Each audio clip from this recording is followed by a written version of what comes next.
may tagyawat. Sana iulan na lang. Ganyan lagi din. Pero mainit. Bakit lang hapon?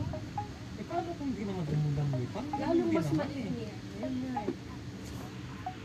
Eh, di mas maganda pag inuulan niya para at least na pupuntra yung ano. No? Kahit paano nababawasan. Oo, kahit pa paano. Pero mainit pa rin. Mainit pa rin, pero at least kahit pa na ano. Oh no! Lang ba?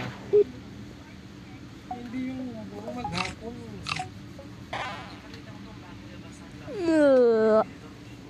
Dito na lang. Nakauwi na ako pag magtag-ulan talaga. No?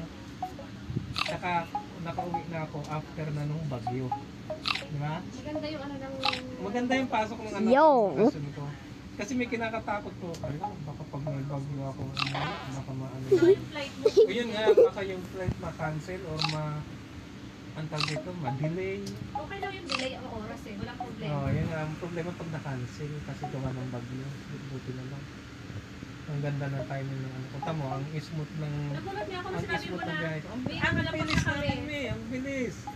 May nakalapag na kami. Bro, what is it natin ako? Hindi kasi iniisip ko.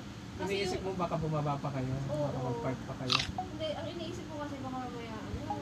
Kasi kung may napalitaan pa ako sa babog na bulkan. Ala. Kasi baka mamaya dadaan kayo doon, di ba? Oo. Kung Sa saan pa taal. kayo maano. Sa taal, kita namin yung taal sa taas. Akita nila. Oo, kita yung taal. Oh, laki. Dire na ako, no? Bakit mo ba? Baka manalawin lang. Ano ko naman kita, ano ko? Parang mas na-virginal ako ngayon kaysa nung unang-una natin din. Kaya mas lumaki yung tickets ko. Mas lumaki ba siya? O mas lumikit yung sa'yo? Ano ba? Naman din. Mas lumiit ba yung pete mo? Mas ano, feeling ko mas tumikit ko. Kasi dami. Yun naman ginagamit ko talaga. Magpasakit alam mo yun. Mga sa Facebook, highly recommended. Subok na!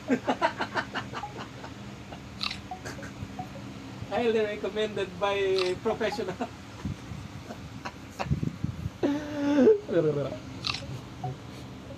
Highly recommended by own experience, no?